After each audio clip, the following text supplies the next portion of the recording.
나는 나무처럼 살고 싶다.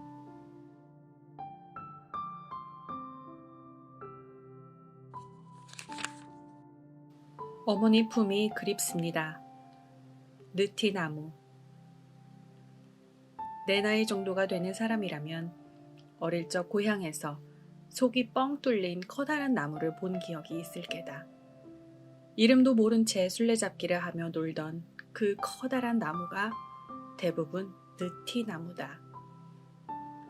봄이 되면 연록의 고운 새순을 울리고 햇볕이 내리쬐는 한여름이 되면 가지마다 짙푸른 녹음을 더해 시원한 그늘을 만들고 가을엔 고운 단풍으로 계절의 깊이를 더하다가 눈 내리는 겨울 가지 위에 흰 눈을 얹어 보는 이의 마음을 따뜻하게 만드는 느티나무. 마을 한 귀퉁이에서 온갖 풍파에도 한결같은 모습으로 사계절을 맞는 느티나무를 보고 있노라면 어린 마음에도 가슴 한가득 여유로움이 느껴졌다. 그러나 무엇보다도 느티나무는 마땅히 놀거리가 없는 어린 꼬마들에게 재미난 놀이기구가 되어 주었다.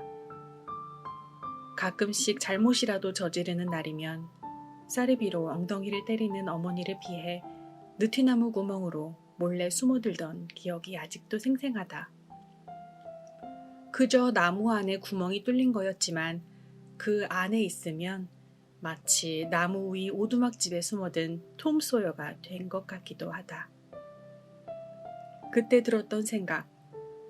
이 커다란 구멍은 누가 뚫어놨을까? 친구들끼리 모여 앉은 날이면 도깨비가 그랬다. 산신령이 한밤중 몰래 내려와서 그랬다. 나무에 붙은 귀신이 저 혼자 살려고 그랬다 하며 별의별 이야기를 지어내곤 했다. 나중에 자라나서야 알게 된 사실이지만 워낙에 느티나무는 속이 잘 썩는 나무다. 하늘소 같은 벌레가 들어가 작은 구멍이 생기면 걷잡을 수 없이 썩기 시작해 결국엔 속이 텅 비어버린다. 그래도 신기한 것은 전혀 끄떡도 않고 그 육중한 무게를 버텨낸다는 점이다. 물론 어느 정도 선에서 썩는 게 멈출 때의 이야기지만 어릴 때는 그렇게 크게 뚫린 느티나무의 속이 그저 신기하고 재밌게만 보였는데 나무 의사라는 이름을 얻게 된 뒤로는 그 구멍이 어린 시절의 느낌으로만 다가오지 않았다. 썩을 대로 썩어 절이 될 때까지 얼마나 힘들었을까. 그 고통을 어떻게 말없이 감내했을까를 먼저 생각하게 된다. 그리고 속 뚫린 느티나무를 볼 때마다 인고의 세월, 그 기나긴 애달픔 속에서 나는 이 시대의 어머니들을 떠올리게 된다. 자식에게 자신의 모든 것을 내어주고도 더 내어줄 게 없나 찾는 우리들의 어머니가 말이다. 얼마 전 장영희 교수의 별세 소식을 들었을 때도 그랬다. 아는 사람은 알겠지만 그녀는 태어난 지 1년 만에 소아마비 판정을 받은 후 5살 때까지 제대로 앉지도 못해 누워만 있던 소아마비 1급 장애우였다.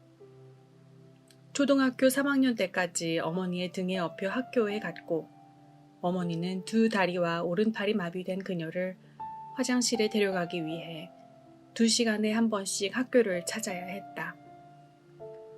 그녀는 어머니를 어느 글에서 다음과 같이 회고한 바 있다. 기동력 없는 딸이 밀붙일 한 뼘의 자리를 마련하기 위해 목숨 걸고 운명에 반항하며 싸운 나의 어머니. 장애는 곧 죄를 의미하는 사회에서 마음속으로 피를 철철 흘려도 당당하고 의연하게 딸을 지킨 나의 어머니. 업어서 교실에 데려다 놓고 밖에서 추위에 떨며 기다리시던 나의 어머니.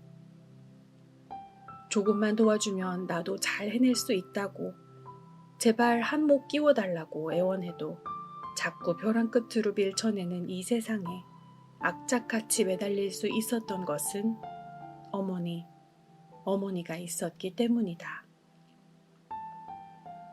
장영희 교수가 생의 대부분을 목발에 의지하면서도 삶을 집어삼킬 것 같은 무서운 암에 맞서 투병하면서도 끝까지 영문학자의 길을 뚜벅뚜벅 걸어갈 수 있었던 것은 느티나무처럼 마음속으로 피를 철철 흘리면서도 나를 지킨 어머니의 사랑 때문이 아니었을까.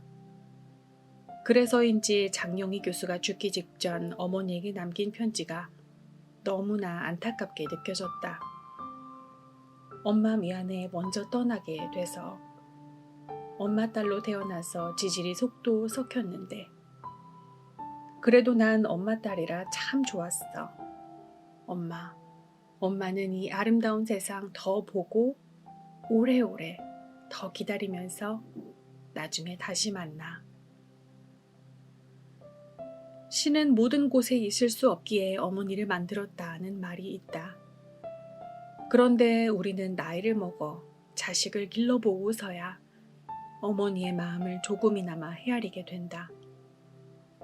어머니의 속이 느티나무처럼 썩어서 텅 빈 후에야 말이다.